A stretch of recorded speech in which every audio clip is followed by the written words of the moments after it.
আব্বু আপনি বলে কোশ্চেন ভিডিও কল দিবেন লেগন ভিডিও কল দিছি কি করবেন? তোমার সাথে আমার কথা আছে। তুমি বাড়িতে কি আরম্ভ করে দিয়েছো? কই আমি তো কিছু করছি না। বাড়ির কাজ তো শেষ। এখন গেটের মধ্যে যে মার্বেল পাথর দিয়া মা বাবার দোয়াটা যে লেখে আনছে ঢাকা থেকে, তুমি নাকি এটা ইচ্ছে করে ভেঙে ফেলছো? এটা একটা কারণ আছে আম্মুর সঙ্গে। তোমার আম্মাকে জিজ্ঞাসা করবো কেন? তোমাকে ভিডিও কল দিছি তোমার কাছ থেকে জানার জন্য। তুমি জবাব দাও। আমি ঢাকাতে খুব ব্যস্ত, আসতে পারতেছি না। তে আপনি ডাকাতে এলে কুমুনে অক্ষণে কোন লাগবো? না, এখনই বলতে হবে তোমার। আমার 20,000 টাকার মার্বেল পাথর তুমি ভেঙে ফেলছো।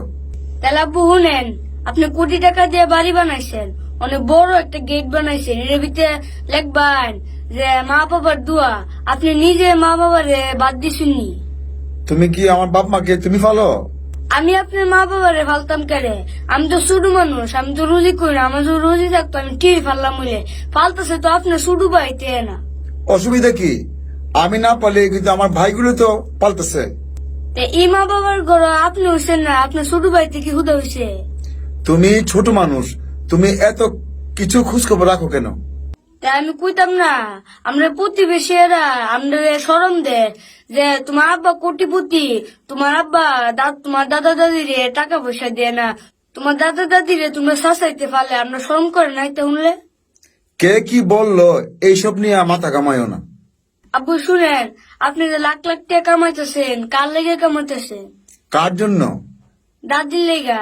কারণ দাদি আপনার লেগা দোয়া করে যে আমার হুতে ভালো করে ইনকাম করো। যে মার দোয়ায় আপনি লাখ লাখ টাকা কামাইতেছুন, ই মারে আপনি বাদ দিন না, 10টা টিয়া হাত দিন না, আবার আপনি গেটের ভিতরে লিখতেছুন মা বাবার দোয়া। আব্বু শুনেন, আপনি মাথা নিচু করলে কাম হইতো না, আপনি মাথা উঁচা করে রাখবেন। আর দাদা দাদির আমরা বাড়িতে আনুন, অত বড় বাড়ির ভিতরে কেটা থাকবো? বাবা, তোমার কথা শুনে আমার জ্ঞান ফিরছে। আপনি অতদিনে জ্ঞান ফিরছে? আপনার শুরু থাকতে আপনার শুল বালাসনের পরে দাদি 4 দিন পর্যন্ত হজাক থাকছে আর আপনি সেবা করছে। তুমি এই কথা কোত্থেকে শুনছো? দাদি আমার কইছে। আব্বু দাদি জিরে কইছিল সত্য নি? হ্যাঁ, সত্য।